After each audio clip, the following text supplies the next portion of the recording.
பிரான்சில் பணவீக்கத்தை கருத்தில் கொண்டு காஃப் வழங்கும் சமூக நலத்திட்ட உதவிகள் ஏப்ரல் 1 முதல் 0.8% உயர்த்தப்பட்டுள்ளன.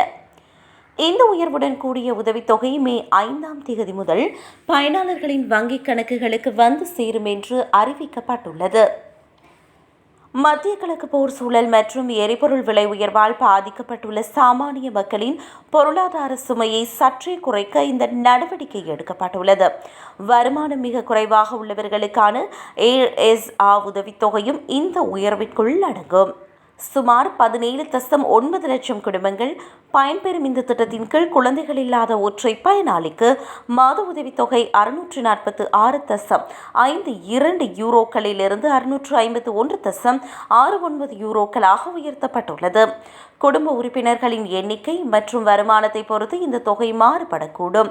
குடும்பத்தின் வருமானம் மற்றும் குழந்தைகளின் எண்ணிக்கையை பொறுத்து இந்த தொகையில் மாதம் சில சென்ட்கள் முதல் சில யூரோக்கள் வரை உயர்வு ஏற்பட உள்ளது. இது குழந்தைகளின் கல்வி மற்றும் பராமரிப்பு செலவுகளை சமாளிக்க பெற்றோர்களுக்கு பேருதவியாக இருக்கும். உழைக்கும் மக்களின் வருமானத்தை ஊக்குவிக்கும் வகையில் வழங்கப்படும் செயற்பாட்டு கொடுப்பனவு உதவித்தொகையும் மாதம் சராசரியாக 5 யூரோக்கள் வரை அதிகரித்துள்ளது.